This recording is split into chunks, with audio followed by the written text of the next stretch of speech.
La società Acracas 2018 annuncia l'ingaggio di due nuovi giovani calciatori, sono Giuseppe Cavaleri e Axante Vladou Junot, entrambi di classe 2003. Prosegue dunque senza sosta il progetto del direttore sportivo Ernesto Russello di portare ad Agrigento i migliori giovani del panorama siciliano. Giuseppe Cavaleri è un centrocampista, mentre Axante Vladou gioca nel doppio ruolo di attaccante e esterno di centrocampo.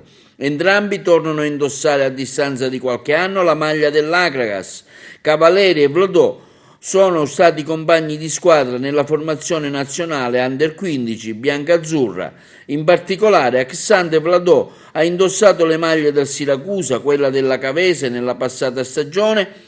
Gli ennesimi acquisti di giovani talenti dimostrano così che l'Acracas guarda al futuro e è già proiettata verso il proprio domani. Intanto nei giorni scorsi l'Acracas ha comunicato di avere perfezionato anche l'ingaggio del giovane e promettente portiere agrigentino Vincenzo Castiglione, classe 2003, alto 1,83 m, provenienti dalla scuola calcio Atena di Agrigento. Si tratta di un altro colpo di mercato piazzato dal direttore sportivo Ernesto Russello, che continua a mettere tasselli importanti a disposizione di mister Francesco Di Gaetano, guardando anche al futuro della squadra. L'obiettivo del club della presidente Sonia Giordano è quello di vestire il biancazzurro i migliori talenti del territorio. Per Vincenzo Castiglione si tratta di un ritorno in casa cragantina. Il giovane atleta nel recente passato ha difeso la porta della formazione dei giovanissimi nazionali dell'Acracas.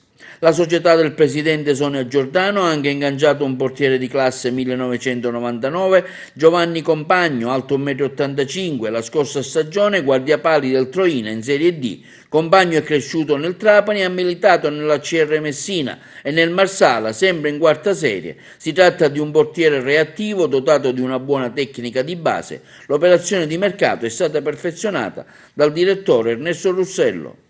La società comunica inoltre di aver affidato l'incarico di responsabile del settore giovanile a Dino De Rosa, ex calciatore biancazzurro degli anni 90.